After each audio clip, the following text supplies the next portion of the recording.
ओम शांति। ओम शांति। ओम शांति। तो आइए चलते हैं अपने इस रूहानी सफ़र पर, जो है डेली लाइफ लेसन्स बाय मुरली।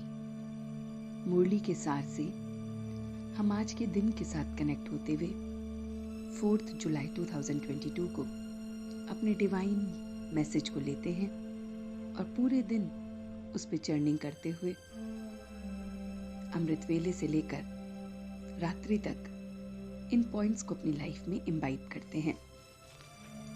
तो बाबा कहते हैं, मीठे बच्चे, बाबा आए हैं तुम्हें सौभाग्यशाली बनाने। सौभाग्यशाली अर्थात स्वर्ग का मालिक। तुम्हारा भी कर्तव्य है सबको आप समान बनाना। तो वो परमात्मा हम बच्चों को बहुत बहुत सौभाग्यशाली बनाने आए हैं। तो सोचिए कि जब जगत का रचयिता वो बाप हमें सौभाग्यशाली बनाने को कह रहा है, तो हम क्यों ना बने। तो हमारा कर्तव्य भी वो बता रहे हैं। तो अपने कर्तव्य को हर पल हमें अपने मस्तिष्क में, अपने दिल में, दिमाग में याद रखना है कि सबको आप समान बनाना, सबको उस परमात्मा जैसे बाप समान बनाना। तो पहले स्वयं बनना और फिर दूसरों को बनाना, तभी हम उस सौभाग्य को प्राप्त कर पाएंगे। प्रश्न है, सबसे नंबर 1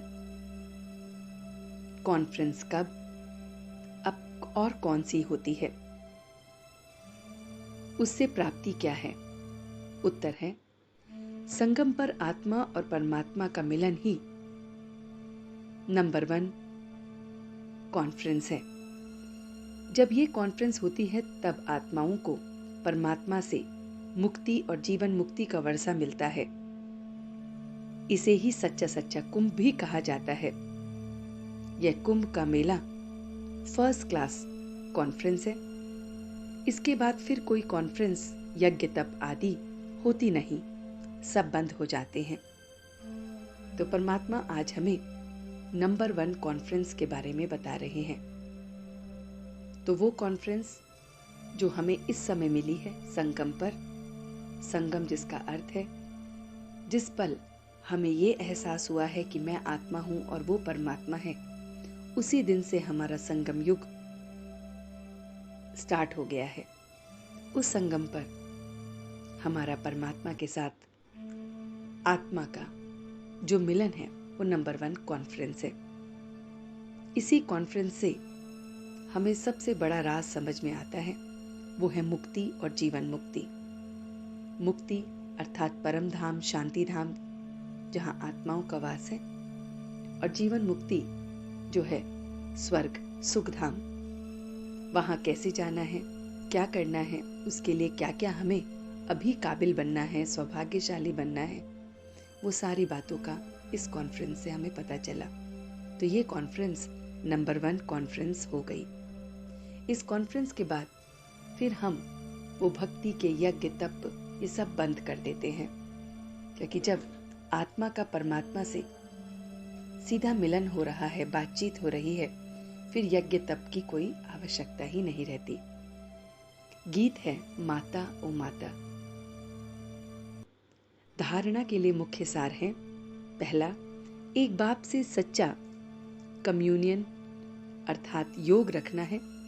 बाप से ही दिल की वार्तालाप करनी है, बाप के सामने ही अपनी बात रखनी है, किसी देहधारी के सामने नहीं।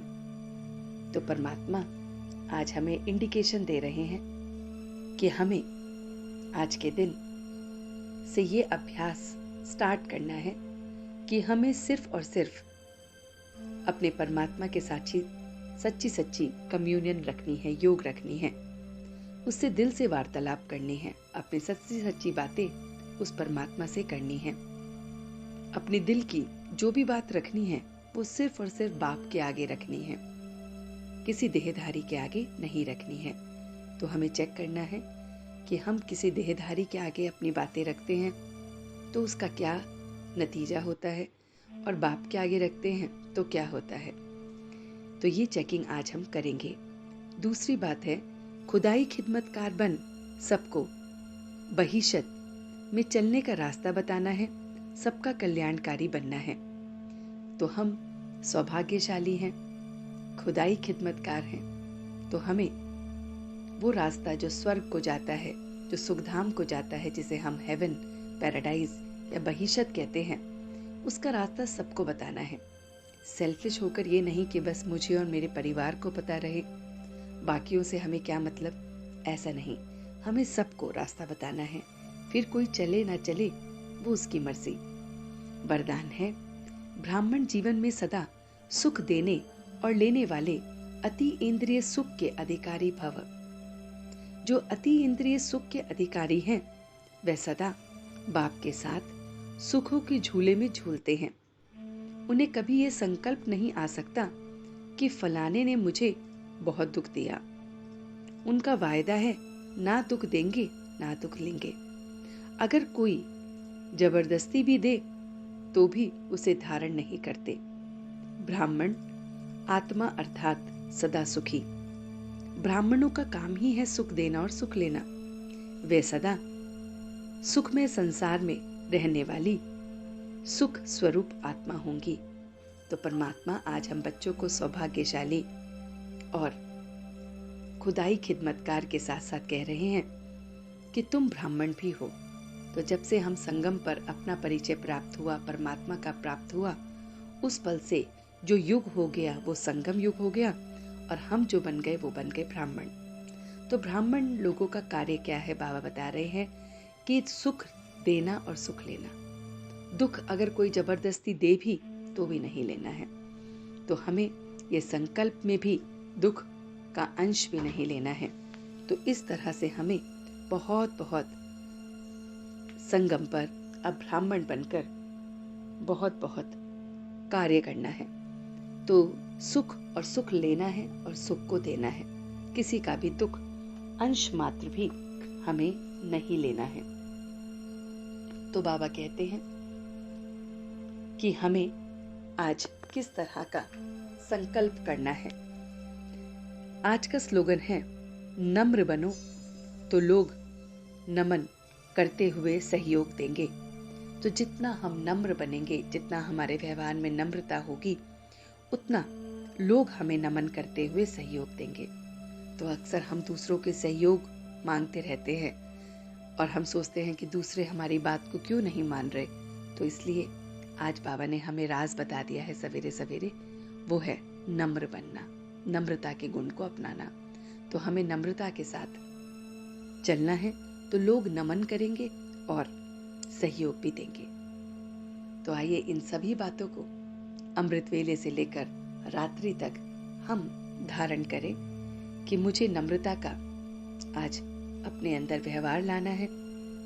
दूसरा, मैं ब्राह्मण हूँ, सुख देने और सुख लेने का काम है। दुख देने का कार्य संकल्प मात्र भी मेरे अंदर नहीं आ सकता।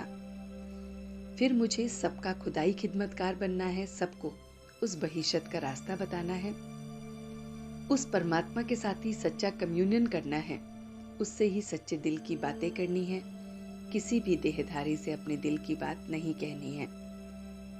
और ये जो हमारा फर्स्ट क्लास जो कॉन्फ्रेंस हुआ है आत्मा और परमात्मा का, उस नंबर 1 कॉन्फ्रेंस में हमें बहुत बहुत अच्छी तरह से इस कॉन्फ्रेंस को महसूस करना है, इस मिलन को महसूस करना है, क्योंकि ये मिलन हमें सच्चा सच्चा रास्ता बता रहा है कुंभ का, जो है मुक्ति और जीवन मुक्ति का।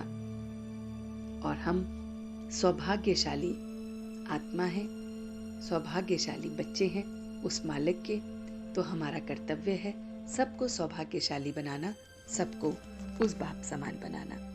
तो आइए अमृत वेले से लेकर रात्रि तक इन बातों को समय अनुसार चर्न करते हैं और अपना बनाते हैं। ओम शांति।